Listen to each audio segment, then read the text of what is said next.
Travelling along the coast to the very far north, we navigate through a geopark, one of 35 located across Europe as endorsed by UNESCO.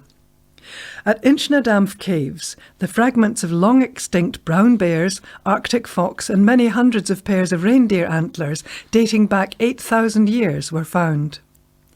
We also pass the romantic ruins of Ardvreck Castle, standing on the shores of Loch Assynt. The Marquis of Montrose was imprisoned here in 1650 after Carbisdale. Built in 1984, the graceful, award-winning Carlskew Bridge replaces the ferry and a 100-mile round trip if you missed the last one, a fate that nearly befell a shooting party consisting of no less than the Duke of Westminster and Prince Charles, who had to bribe the ferryman. It's reported that he stated that he wouldn't take them, even if one was the richest man in the country and the other the heir to the throne. As it happens, they were both.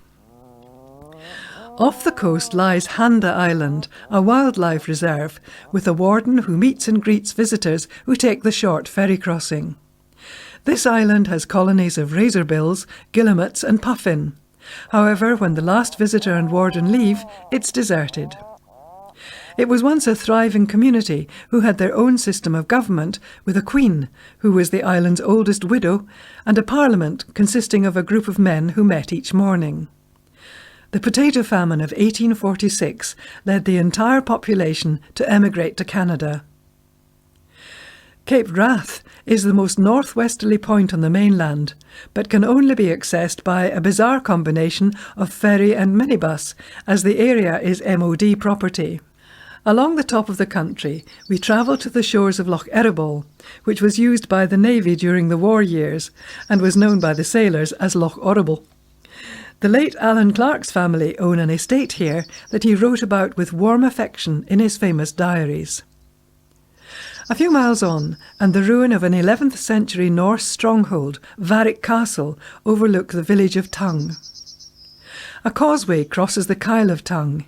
It was here a naval conflict in 1746 sealed the fate of the Jacobite rebellion, as a ship carrying French gold went aground.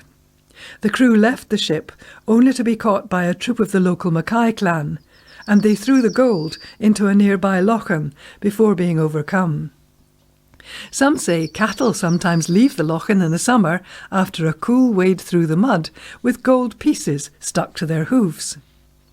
Betty Hill was named after Elizabeth, the Countess of Sutherland, who had inherited the vast Sutherland estates in her own right, then married the richest man in the country.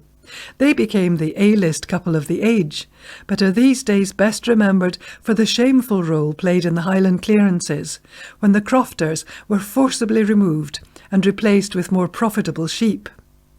Betty Hill was a dumping ground for more than 1,000 evicted from Strathnaver, and with no safe harbour, it was never going to be a fishing port, as had been envisaged. Far Kirk is now the Strathnaver Museum, which tells the story and also contains a remarkable 8th century carved stone in the churchyard. In front of the kirk is the cafe at Betty Hill.